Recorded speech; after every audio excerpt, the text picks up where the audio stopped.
Hi friends, जैसा कि आप जानते हैं कि हमारी ऑपरेटिंग सिस्टम की सीरीज़ है ये। तो कल की वीडियो में जो हमने इससे पहले वाली वीडियो थी उसमें हमने पढ़ा था कि ऑपरेटिंग सिस्टम क्या होता है, उसके क्या फंक्शंस होते हैं, उसके टाइप्स पढ़े थे अकॉर्डिंग टू यूज़र। लेकिन आज जो हम क्लासिफिकेशन शुरू करने वाले हैं ऑपरेटिंग सिस्टम की, वो है हमारी अकॉर्डिंग टू सिस्टम, यानी कि सिस्टम के हिसाब से हमारा ऑपरेटिंग सिस्टम कितने टाइप का होता है। आज हम पहली दो टाइप पढ़ेंगे ऑपरेटिंग सिस्टम की, बैच ऑपरेटिंग सिस्टम और real time operating system. And video के एंड में हम इन दोनों टाइप ऑफ ऑपरेटिंग सिस्टम का डिफरेंस भी डिस्कस करेंगे। तो आइए स्टार्ट करते हैं अपनी वीडियो को। तो हमारा जो टॉपिक है आज का वो है batch operating system. Batch operating system में हमने ये पढ़ना है कि सबसे पहले तो आप ये देखिए कि बैच ऑपरेटिंग सिस्टम नाम क्यों पड़ा इसका। बैच नाम से क्या मतलब समझते हो आप? जैसे आपका स्कूल का बैच होता है, ट्यूशन्स का बैच होता है, बिल्कुल वैसे ही हमारे कंप्यूटर सिस्टम में जो सिमिलर टाइप की जॉब्स होती हैं, जो सिमिलर टाइप के प्रोसेसेस होते हैं, उनका एक बैच बनाया जाता है और उनको इकट्ठा सबमिट करवाया जाता है हमारे कंप्यूटर के अंदर, ताकि हमारी मेमोरी में एक साथ उसको सबमिट करवाया जाए और हमें जल्दी से जल्दी उसका आउटपुट मिल सके। तो ये एक स्कीम हमारे सिस्टम में इसलिए लाई गई ताकि हमें कन्वीनियंट प्रोवाइड हो सके, ताकि हमें रिस्पॉन्स टाइम जो है वो कम लगे और हमारा आंसर जो है हमें जल्दी जल्दी मिल जाए, हमारा आउटपुट जल्दी मिल जाए। तो बैच ऑपरेटिंग सिस्टम क्या होता है? The user of batch operating system do not allow to interact the computer directly. इसमें जो यूज़र्स होते हैं बैच ऑपरेटिंग सिस्टम में, वो डायरेक्टली कंप्यूटर से कनेक्टेड नहीं होते हैं, वो कंप्यूटर से डायरेक्ट इंटरेक्ट नहीं करते हैं। इस काम के लिए वो किसका यूज़ करते हैं? इस काम के लिए वो एक कंप्यूटर ऑपरेटर का यूज़ करते हैं। अब देखिए, जब अगर यूज़र जो है अपनी जॉब सबमिट करवाने के लिए डायरेक्ट कंप्यूटर से कनेक्टेड नहीं है, तो बीच में कोई ना कोई मीडिएटर तो होगा ही, और उस मीडिएटर को हम कंप्यूटर ऑपरेटर बोलते हैं। अब ये डाटा कैसे प्रोवाइड करवाया जाएगा? तो हमें क्या करना होता है, यानी कि यूज़र को क्या करना होता है, उसे अपनी जॉब को प्रिपेयर करना होता है ऑफलाइन, और उसे वहाँ पे इस अपनी ऑफलाइन जॉब को स्टोर करवाना होता है पंच कार्ड में, और फिर वो सबमिट करवा देता है उसे कंप्यूटर ऑपरेटर को। फिर ये कंप्यूटर ऑपरेटर का काम होता है कि वो सिमिलर टाइप की जॉब्स को इकट्ठा करके एक बैच बनाए और उसे कंप्यूटर सिस्टम को प्रोवाइड करवा दे। यानी कि यूज़र जो था वो डायरेक्टली इंटरेक्ट नहीं कर रहा है कंप्यूटर सिस्टम के साथ, वो सिर्फ अपनी जॉब को ऑफलाइन एक पंच कार्ड पे लिख करके कंप्यूटर ऑपरेटर को सबमिट करवा रहा है।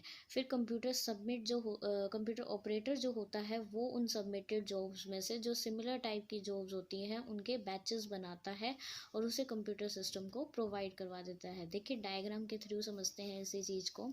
जैसे हमारे पास एक से ज़्यादा यूज़र हैं, देखिए यूज़र 1, यूज़र 2, ऐसे करते करते हमारे पास बहुत सारे यूज़र्स थे।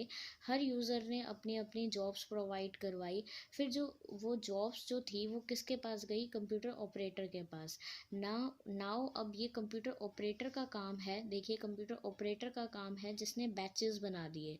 उसने कुछ सिमिलर टाइप की जॉब का बैच बना दिया, ऐसे ही उसने एक और बैच बना दिया जो सिमिलर टाइप का था, और वही बैचेस को वो कंप्यूटर सिस्टम को प्रोवाइड करवा रहा है। अब कंप्यूटर सिस्टम के अंदर सीपीयू भी होगा, ऑपरेटिंग सिस्टम भी होगा, यूज़र के प्रोग्राम्स भी होंगे जिन्हें वो सबमिट करवा रहा है, बहुत सारी चीज़ें होती हैं। ये एक एग्जांपल है कि किस तरीके से आपका यूज़र जो है और कंप्यूटर जो है उसके बीच में जो डाटा जा रहा है, मतलब यूज़र से कंप्यूटर तक जो डाटा पहुंच रहा है, उसके बीच में पहले जॉब्स आई, उन जॉब्स को ऑपरेटर के पास पहुंचाया गया, ऑपरेटर ने उसके बैचेस बनाए और फिर उन बैचेस को उसने कंप्यूटर सिस्टम को प्रोवाइड करवा दिया। देखिए, बैच ऑपरेटिंग सिस्टम हमें बहुत अच्छा लगा क्योंकि इसमें सारा काम ऑपरेटर का है। यूज़र को क्या है, सिर्फ उसने अपनी जॉब देनी है और उसने ऑपरेटर का हेडेक है सारा कि उसने बैचेस बनाए और उसे कंप्यूटर सिस्टम को प्रोवाइड करवा दिया।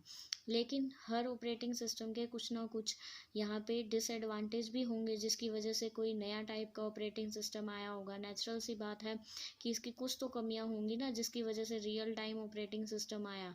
तो बैच ऑपरेटिंग सिस्टम की कुछ डिसएडवांटेजेस थी जिसके बारे में अब हम पढ़ेंगे। तो देखिए, बैच ऑपरेटिंग सिस्टम की पहली डिसएडवांटेज ये है कि lack of interaction between the user and the job while job is executing.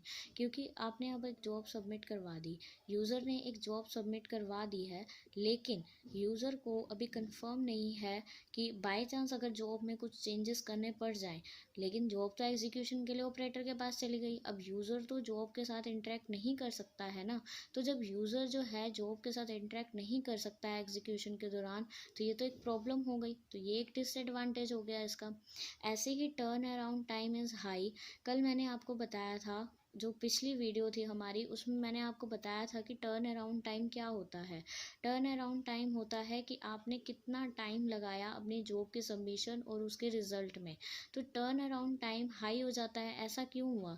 क्योंकि देखो, आपने तो जॉब सबमिट करवा दी, और लेकिन आपकी जो जॉब कंप्लीट होकर आपको आउटपुट मिला वो बहुत ज़्यादा हो गया। ऐसा क्यों हुआ? क्योंकि पहले ऑपरेटर ने सॉर्ट किया होगा सारी जॉब्स को, जो सिमिलर टाइप की होंगी उनको इकट्ठा करके एक बैच बनाया होगा, इसमें भी टाइम गया होगा। फिर उन बैच में देखा होगा कि उस बैच के अंदर भी तो बहुत सारी जॉब्स होंगी ना सिमिलर टाइप की, उसमें से किसको पहले प्रायोरिटी मिली होगी, किसको बाद में मिली होगी, ये भी तो नहीं पता है। तो इस तरीके से टर्न अराउंड टाइम भी हाई हो गया। वही बात कि difficult to provide the desired priority. अब ऑपरेटर ने तो जॉब्स का बैच बना के कंप्यूटर को दे दिया, लेकिन वहाँ पे प्रायोरिटी कैसे डिसाइड होएगी, कौन सी जॉब की ज़्यादा प्रायोरिटी है, ये तो ऑपरेटर को भी नहीं समझ में आता होगा कभी कभी, या फिर कंप्यूटर सिस्टम को भी दिक्कत होती है। तो इसलिए इसमें डिफ़िकल्ट होता है प्रायोरिटी को भी सेट करना। तो बैच ऑपरेटिंग सिस्टम के बारे में आज हमने पढ़ा, क्या होता है बैच ऑपरेटिंग सिस्टम, उसकी डिसएडवांटेजेस क्या थी जिसकी वजह से रियल टाइम ऑपरेटिंग सिस्टम आया। अब हम रियल टाइम ऑपरेटिंग सिस्टम के बारे में पढ़ेंगे, जो कि इसका नेक्स्ट पार्ट है। तो क्लासिफिकेशन ऑफ ऑपरेटिंग सिस्टम में जो सेकंड टाइप है वो है रियल टाइम ऑपरेटिंग सिस्टम की, जिसको शॉर्ट में हम RTOS भी बोलते हैं। अब देखिए, रियल टाइम ऑपरेटिंग सिस्टम, यहाँ पे रियल टाइम नाम से ही पता चल रहा है कि आपने अगर कोई काम कहा तो उसी टाइम के दौरान ही आपको उसका आउटपुट भी मिल गया है, तो उसको क्या बोला जाता है? रियल टाइम ऑपरेटिंग सिस्टम बोला जाता है। तो इसके बारे में पढ़ते हैं। Real time operating system is an operating system intended to serve real time applications that process data as it comes in। जैसे ही आपके पास डाटा आया वैसे ही आपने उसके ऊपर क्या करना शुरू कर दिया, काम करना शुरू कर दिया, मोस्टली विदाउट बफर डिले। यहाँ पे आपको किसी चीज़ पे लिखने की ज़रूरत नहीं है पहले से। आपने जैसे ही डाटा की एप्लीकेशंस यानी कि कुछ ऐप्स आती हैं आपके पास, उन ऐप्स के थ्रू जैसे ही आपने डाटा एंटर करवाया उसी टाइम उस डाटा के ऊपर काम होना शुरू हो गया, बिना किसी बफर डिले के। कहीं कोई और स्टोरेज नहीं हुई, कोई दिक्कत नहीं है, डायरेक्ट काम करना शुरू हो गया। It is a time bound system. ये एक टाइम बाउंड सिस्टम है, यानी कि इसमें आपको लिमिटेड टाइम दिया जाता है एक जॉब को कंप्लीट करने के लिए। आपने कभी ऑनलाइन पेपर दिया हुआ होगा, तो वहाँ पे क्या होता है, वहाँ पे जैसे ही आपको क्वेश्चन दिया जाता है तो उसके साथ कुछ टाइम सेकंड्स भी आपको मेंशन किए होते हैं, कितने सेकंड में आपने इस क्वेश्चन को सोल्व करना है। नहीं तो वो क्या हो जाता है, सेशन आउट हो जाता है। सेशन आउट का मतलब कि हमारा सिस्टम वहीं पे फेल हो जाता है, आपको उसका कोई आउटपुट नहीं मिलेगा। अगर आपने उस टाइम बाउंड में अपना काम नहीं किया है, उस टाइम कंस्ट्रेंट जो उन्होंने टाइम लिमिटेशन डिफाइन कर रखी है उसमें अगर आपने अपना काम नहीं किया है, तो सिस्टम क्या हो जाता है, फेल हो जाता है। वहीं पे आपका काम सारा ख़त्म हो जाता है। यही इसका रियल टाइम ऑपरेटिंग सिस्टम का काम होता है कि फटाफट से आपको इनपुट मिलता है, फटाफट से आपको उसका आउटपुट भी मिल जाता है। In this type of system, processing must be done inside the specified constraints, यानी कि जितना आपके पास टाइम लिमिट है उतने टाइम लिमिट में आपको अपने काम को फिनिश करना है, अदरवाइज सिस्टम विल फेल। नहीं तो आपका सिस्टम फेल हो जाएगा। रियल टाइम एप्लीकेशंस ही आजकल हम यूज़ कर रहे हैं, जैसे हम बैंकिंग में इसका यूज़ करते हैं। आप किसी बैंक में गए या फिर आप पेमेंट करते हो, पेटीएम देख रहे हो आप, आजकल यूज़ होता है जैसे, वो भी तो रियल टाइम ऑपरेटिंग सिस्टम का ही एक एग्जांपल हुआ ना, कि आपने किसी के अकाउंट में एकदम से पैसे डलवा दिए और सामने वाले के मैसेज भी आ गया कि हाँ जी आपके अकाउंट में पैसे डल चुके हैं। तो ऐसा कैसे हुआ? ये एक रियल टाइम ही तो है ना, एक टाइम लिमिट आती है, आपके पास ओटीपी आते हैं, ओटीपी में भी आपके पास सेकंड्स का टाइम होता है, ये सब किसके ऊपर बेस्ड है? रियल टाइम ऑपरेटिंग सिस्टम पे। अब रियल टाइम ऑपरेटिंग सिस्टम के भी कुछ कंपोनेंट्स होते हैं जिनके बारे में हम पढ़ेंगे कि क्या कंपोनेंट्स होते हैं रियल टाइम ऑपरेटिंग सिस्टम के, जो जिसके ऊपर ये बेस्ड होता है सारा, ठीक है। तो उसके बारे में पढ़ेंगे अब हम। तो अब हम components of real time operating system के बारे में पढ़ते हैं। जो कि पहला कंपोनेंट होता है रियल टाइम ऑपरेटिंग सिस्टम का, वो होता है द शेड्यूलर। हमने बैच ऑपरेटिंग सिस्टम की यही प्रॉब्लम पड़ी थी कि हमें नहीं पता है कि प्रायोरिटी क्या है किस जॉब की। लेकिन रियल टाइम ऑपरेटिंग सिस्टम में एक ऐसा कंपोनेंट होता है जो हमें ये बताता है कि किस ऑर्डर में कौन सा टास्क एग्जीक्यूट होगा, यानी कि किस पे बेस्ड वो हमें बताएगा। प्रायोरिटी पे बेस्ड ही तो हमें ये चीज़ें पता चलेंगी ना। तो एक शेड्यूलर होता है, इसका एक कंपोनेंट है शेड्यूलर, जो कि हमें ये बताएगा कि कौन से टास्क को हमें पहले परफॉर्म करना है और कौन से टास्क को हमें बाद में परफॉर्म करना है। सेकंड जो कंपोनेंट है इसका, वो है symmetric multi processing. Symmetric multi processing का मतलब कि it is a number of multiple different task. इसमें बहुत सारे डिफरेंट टास्क होते हैं that can be handled by the real time operating system. जिसे कौन हैंडल करता है? Real time operating system, so that parallel processing can be done. मतलब कि इसमें एक से ज़्यादा टास्क को आप इकट्ठे परफॉर्म कर सकते हो। इस टाइप को क्या बोला जाता है? पैरेलल प्रोसेसिंग कहा जाता है। मतलब आपने जब एक से ज़्यादा टास्क परफॉर्म किए, number of multiple different task perform किए एक साथ, तो उस चीज़ को हम पैरेलल प्रोसेसिंग बोलते हैं। इसका जो थर्ड कंपोनेंट है वो है फंक्शन लाइब्रेरी।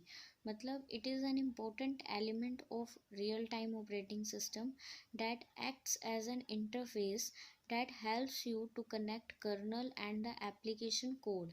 यहाँ पे आपको ना लाइब्रेरीज मिली हुई मिलती हैं। जैसे आपने कभी किसी सॉफ्टवेयर एप्लीकेशन को ऑन किया होगा, ओपन करते ही जैसे आप पेटीएम देखो, तो पेटीएम में आपको सारा कुछ पहले से लिखा हुआ होता है। आपको बस जो मेन चीज़ें होती हैं बस उन्हीं को ही फिल करना होता है। तो वो लाइब्रेरीज ही होती हैं फंक्शंस की, जिसमें पहले से सब कुछ डिफाइंड होता है और आपको सिर्फ अपना मेन काम लिखना है। आपको इंटरनल कोडिंग की ज़रूरत नहीं होती है। तो इसी तरीके से RTOS का एक ऐसा एलिमेंट जो आपके लिए एक इंटरफेस का काम करता है कि आप इंटरनल पार्ट में ना जाओ, एप्लीकेशन कोड के अंदर ना जाके आप डायरेक्ट अपना काम कर सको। This allows you to send the request to the kernel. ये आपको अलाउ करता है कि आप डायरेक्ट रिक्वेस्ट भेज सकते हो कर्नल को। कर्नल होता है हमारे ऑपरेटिंग सिस्टम का सबसे जो इंटरनल पार्ट होता है, जहाँ से सारा काम होकर निकलता है। मतलब ऑपरेटिंग सिस्टम की जब लेयर्स वाली वीडियो हम देखेंगे आगे आने वाली वीडियोस में, जब हम ऑपरेटिंग सिस्टम के स्ट्रक्चर के बारे में पढ़ेंगे, तब आपको कर्नल के बारे में उसमें डिटेल में बताया जाएगा। कर्नल को ऑपरेटिंग सिस्टम का हार्ट भी बोला जाता है। मतलब ये सारा कुछ मैनेज करता है ऑपरेटिंग सिस्टम के। तो ये अलाउ करता है कि आप डायरेक्ट रिक्वेस्ट सेंड कर सकते हो कर्नल को, वो भी किसका यूज़ करके? एक फंक्शन लाइब्रेरी का यूज़ करके, so that the application can give the desired result. ताकि जो एप्लीकेशन है वो आपको डिज़ायर्ड रिजल्ट प्रोवाइड करवा सके। नेक्स्ट आता है हमारा पॉइंट मेमोरी मैनेजमेंट का। मेमोरी मैनेजमेंट नाम से ही पता चल रहा है कि ये एक बहुत इंपॉर्टेंट एलिमेंट होता है रियल टाइम ऑपरेटिंग सिस्टम का। This element is needed in the system to allocate memory to every program. इसमें सारे प्रोग्राम्स को कब मेमोरी एलोकेट करवानी है, कब उनको मेमोरी की नीड है, ये सब कुछ देखने का काम कौन सा कंपोनेंट करता है? मेमोरी मैनेजमेंट का कंपोनेंट ये सारा काम करता है यहाँ पर। इसके बाद जो हमारा फिफ्थ कंपोनेंट होता है वो है user defined data objects and classes. तो real time operating system makes the use of programming languages. ये किसका यूज़ करता है? ये प्रोग्रामिंग लैंग्वेजेस का यूज़ करता है, जैसे C++, which should be organised according to their operations. जिनका जिस तरीके का आपका काम होगा उसी तरीके से इसको ऑर्गेनाइज करवाया जाता है। तो यानी कि हमारा जो रियल टाइम ऑपरेटिंग सिस्टम होता है वो रियल वर्ल्ड के ऑब्जेक्ट्स और क्लासेस पे काम करता है, और इसके लिए उसे हाई लेवल लैंग्वेज की ज़रूरत पड़ती है, जैसे कि सी और C++। जिस तरीके का आपका ऑपरेशन होगा उसी अकॉर्डिंग इसमें काम करवाया जाता है। अब इसके बाद आ जाते हैं types of real time operating system. तो रियल टाइम ऑपरेटिंग सिस्टम की भी कुछ टाइप्स होती हैं, देखिए क्या होती हैं वो। तो basically real time operating system जो है वो 3 टाइप्स का होता है: hard real time, firm real time और soft real time. Hard real time का मतलब होता है कि जब आपके पास टाइम कंस्ट्रेंट्स जितना दिया हुआ है, जो डेडलाइन दी हुई है, आपको उसी डेडलाइन के ही दौरान अपने काम को कंप्लीट करना है। अगर आप ऐसा नहीं करते हो तो आपका सिस्टम पूरी तरीके से फेल हो जाएगा। इसमें ह्यूमन लाइफ का रिस्क भी होता है। इसके एग्जांपल में आप ले सकते हो मेडिकल क्रिटिकल केयर सिस्टम या फिर एयरक्राफ्ट सिस्टम। देखिए, जैसे आपने अगर आप कार के बारे में आपको कुछ नॉलेज हो तो आपको पता होगा कि कार्स के अंदर एयर बैग्स लगे हुए होते हैं। वो एक रियल टाइम ऑपरेटिंग सिस्टम का ही एक एग्जांपल ले सकते हो आप। जैसे ही आपने ड्राइवर को लगा कि मे बी कोई एक्सीडेंट के चांसेस हैं, और वो जो एयर बैग्स होते हैं उन्हें ओपन करने की जैसे ही कमांड देता है, अगर वो उसी टाइम ओपन ना हो, उसी टाइम कंस्ट्रेंट के बीच में ओपन ना हो, तो क्या होगा, ह्यूमन लाइफ को रिस्क हो सकता है। Same as it is medical critical care system में भी यही चीज़ें होती हैं कि जितने टाइम लिमिट के लिए जितना टाइम बाउंडेशन आपको दिया है, उतने टाइम में ही आपको उस डेडलाइन तक अपने काम को ख़त्म करना है।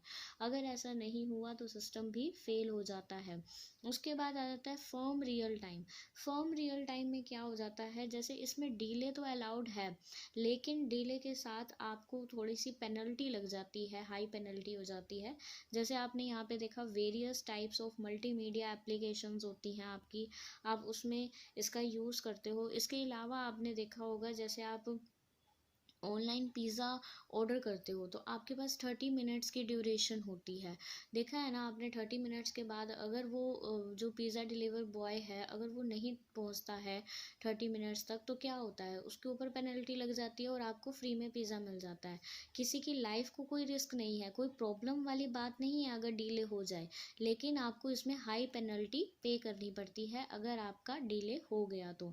उसके बाद सॉफ्ट रियल टाइम होता है, इसमें ऐसी कोई प्रॉब्लम नहीं होती है। अगर डिले हो भी जाता है तो कोई ज़्यादा प्रॉब्लम नहीं है, और कोई पेनल्टी भी नहीं लगती है। जैसे कि ऑनलाइन ट्रांजैक्शन सिस्टम, जैसे आपने किसी को कुछ ट्रांजैक्शन करे पैसे और वो उस टाइम पे सर्वर डाउन हो गया तो उस टाइम तक नहीं पहुंच पाए पैसे, तो इसमें कोई प्रॉब्लम नहीं हो जाती है। आप थोड़ी देर बाद भी आपका ट्रांजैक्शन सक्सेसफुल हो जाता है, आपको ऐसा मैसेज आ जाता है कि थोड़ी देर बाद आपका ट्रांजैक्शन सक्सेसफुल हो जाएगा, और उसके लिए मैसेज भी आ जाता है आपके पास। एडवांटेज देखो आप तो उसमें आपका रिस्पॉन्स टाइम बहुत कम होता है, आपको इन्फॉर्मेशन जो है अप टू मिनट मिलती है। लेकिन डिसएडवांटेज देखो तो ये कॉस्टली भी होता है, और इसमें कम्युनिकेशन जो सिस्टम है वो भी बहुत कॉम्प्लेक्स होता है। तो देखिए, जैसे हमने आपको वीडियो की स्टार्टिंग में ही बोला था कि हम हर टाइप के लिए आपके पास एक डिफरेंस भी लेके आएंगे। तो अब आज हमने बैच ऑपरेटिंग सिस्टम और रियल टाइम ऑपरेटिंग सिस्टम के बारे में बात की थी। तो अब उसके ऊपर एक छोटा सा डिफरेंस देख लेते हैं कि इन दोनों ऑपरेटिंग सिस्टम में क्या डिफरेंस होता है। तो बैच ऑपरेटिंग सिस्टम की अगर बात करें तो इसमें जो डाटा कलेक्ट किया जाता है वो डिफाइंड होता है, एक पीरियड ऑफ टाइम होता है आपके पास डिफाइंड इसमें, एंड प्रोसेस्ड इन बैचेस, मतलब कि आपको एक डिफाइंड पीरियड ऑफ टाइम तक के लिए अपने डाटा को देना होता है ऑपरेटर को, और आपको बैचेस की फॉर्मेट में ही इसके अंदर काम करवाया जाता है। लेकिन इसमें क्या होता है, आप रैंडम डाटा इनपुट करवाते हो, वो भी किसी रैंडम टाइम पे, और आपको उसी टाइम उसका आउटपुट भी मिल जाता है। और ये जो होता है बैच ऑपरेटिंग सिस्टम, ये थोड़ा सा इकोनॉमिकल होता है, क्योंकि इसमें एक ही बार सिमिलर टाइप की जॉब्स को एक ही साथ इकट्ठा भेज दिया जाता है। लेकिन ये थोड़ा सा कॉस्टली होता है। देखो, रैंडम कोई आपके पास डिमांड आई, आपने उसके ऊपर काम किया, तो थोड़ा सा कॉस्टली पड़ जाता है ये आपको। इसके अंदर require sorting prior to processing, मतलब बैच ऑपरेटिंग सिस्टम में आपके पास जब जॉब्स आई हैं तो पहले आपको उसे सॉर्ट करना पड़ता है कि कौन सी जॉब सिमिलर टाइप की हैं, फिर उनका एक बैच बनाया जाता है। लेकिन इसमें ऐसे सॉर्टिंग की कोई नीड नहीं पड़ती है हमें, इसमें हमें कोई रिक्वायरमेंट नहीं होती है सॉर्टिंग की, क्योंकि इसमें जैसे ही डिमांड आई इसने काम करना शुरू कर दिया उसके ऊपर। इसके बाद इसके अंदर जो फाइल्स होती हैं वो ऑनलाइन होती हैं तभी जब आप प्रोसेसिंग कर रहे होते हो। आपने पहले ही पढ़ा था, इस वीडियो की स्टार्टिंग में मैंने आपको बताया था कि इसके अंदर जो डाटा होता है वो ऑफलाइन आपके पंच कार्ड में स्टोर करवाया जाता है, और जब उस डाटा की प्रोसेसिंग की बारी आती है सिर्फ तभी वो ऑनलाइन होता है।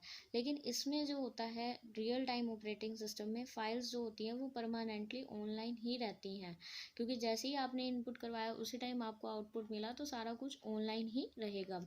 इसके बाद इसके फिफ्थ पॉइंट में जो डिफरेंस है वो ये है कि this most mode of processing is used for updating payroll file, stock ledger, customer billing etcetera. यानी कि अगर आप बैच प्रोसेसिंग सिस्टम की बात देखो तो उसके कुछ एग्जांपल्स हैं। इसी तरीके से रियल टाइम ऑपरेटिंग सिस्टम के भी कुछ एग्जांपल हैं। This mode is used for railway reservations, airline reservation, banks and etcetera. इसके अंदर जो काम किया जाता है उसके एग्जांपल हैं हमारी railway reservation, airline reservation, banks, जिसमें हम रियल टाइम ऑपरेटिंग सिस्टम का काम करते हैं। तो आई होप फ्रेंड्स आपको आज का हमारा वीडियो अच्छा लगे होगा, और अगर आपको वीडियो अच्छा लगा है तो प्लीज़ लाइक कर दीजिएगा, शेयर कीजिए वीडियो को, और अगर आप हमारे चैनल पर नए हैं तो प्लीज़ सब्सक्राइब आवर चैनल। अगर आपको कोई भी प्रॉब्लम है या कोई क्वेरी है तो आप कमेंट बॉक्स में जाके कमेंट भी कर सकते हैं। आगे जैसा कि हमने आपको प्रॉमिस किया था कि इस सीरीज़ में हम आपको क्लासिफिकेशंस ऑफ ऑपरेटिंग सिस्टम के बारे में बताएंगे, दो दो करके बताया जाएगा ऑपरेटिंग सिस्टम के टाइप्स के बारे में, और उसके साथ ही उनके डिफरेंस को भी बताया जाएगा। जैसा कि आज की वीडियो में हमने पहले आपको बैच ऑपरेटिंग सिस्टम और रियल टाइम ऑपरेटिंग सिस्टम के बारे में बताया, उसके बाद उसका एक छोटा सा डिफरेंस दिया, बिल्कुल उसी तरीके से जो हमारी नेक्स्ट वीडियो है उसमें हम मल्टी प्रोग्रामिंग और मल्टी प्रोसेसिंग ऑपरेटिंग सिस्टम के बारे में बात करेंगे, और लास्ट में उसके बीच में एक डिफरेंस भी देखेंगे।